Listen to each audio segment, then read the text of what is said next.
It started as a routine lockdown drill at Oak Ridge High. At least, that's what the students and teachers believed.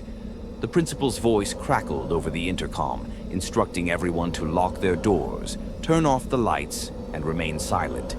Mrs. Bellamy, the history teacher, herded her students into the supply closet at the back of the room. She assured them it was just practice, but her voice lacked its usual calm. Something about the announcement had been off. The words were spoken too slowly, almost as if the principal were being forced to say them. Minutes passed, then came a sound, a whisper, just outside the classroom door. "Let me in. I see you." The students stiffened. Mrs. Bellamy pressed a finger to her lips, signaling silence. The voice was light, almost playful, but deeply wrong, like an adult imitating a child. A shadow moved across the gap beneath the locked door. The whispers continued, repeating names. Their names. One student, Brian, gasped softly. "That's my name. It knows my name." Mrs. Bellamy clutched his hand to keep him from making a sound. The whisperer outside moved to the next door. More murmurs, another name, and another. Then the footsteps abruptly stopped. The air turned heavy. Something scratched at the door, slow and deliberate. Then laughter, low, guttural, and inhuman. After an eternity, the lockdown was lifted. Police arrived, searching the school for a possible intruder. They found no forced entry, no strangers on security footage. And yet, every single student whose name had been whispered received a text message that night from an unknown number. "See you soon. 2."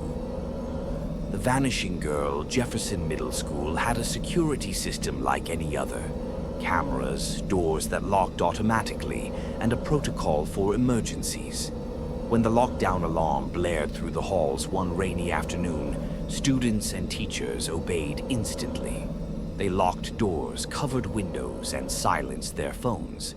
Ms. Hathaway's 7th grade class had just settled into hiding when a voice, soft, distant, reached their ears. "Help me, please." It came from the hallway. A student, Lena, risked peeking through the small window of the door. A girl was standing just outside. She wore a school uniform, but something was wrong with her face. Blurred, almost as if her features had been smudged away like pencil eraser marks. Lena stumbled back, whispering in panic, "She's not real. She's not real." Miss Hathaway pulled her away from the door, just as the figure outside pressed its face against the glass. The entire class held their breath. The girl's distorted mouth moved, forming words none of them could hear. Her hands pressed flat against the glass. Then she vanished. Moments later, the lockdown ended. The principal assured everyone it had been a false alarm triggered by a technical issue. But Lena knew the truth. The cameras had recorded it. Later that night, she found the footage online, uploaded anonymously. It showed the girl appearing out of nowhere, and just before she vanished, she turned directly toward the camera and smiled.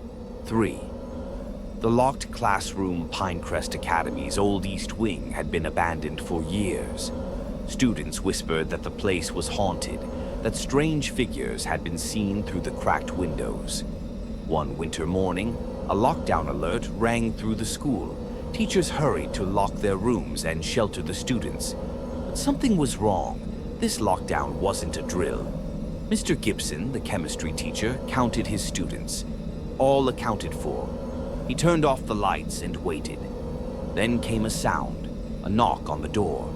"Let me in," a voice rasped. Mr. Gibson's blood ran cold. The voice was familiar. It belonged to a former student, Eric. But Eric had died 2 years ago. More knocks, more pleading. A shadow passed outside the door, pacing. Then the lights in the classroom flickered, though the rest of the building remained dark. The emergency broadcast system crackled, but no voice came through, only static. The door handle rattled. Something pressed against it from the outside. A student gasped, "Look!" The classroom's only window faced the east wing of the school. And there, in one of the broken windows, was Eric, grinning, mouthing words they couldn't hear. Then he disappeared. Minutes later, the lockdown ended. A teacher from the East Wing reported hearing someone whispering in the empty hallways, but no intruder was ever found. Mr. Gibson never spoke of it again, but he never returned to Pinecrest Academy the following year. Some lockdowns are real, some are drills, and some are something else entirely.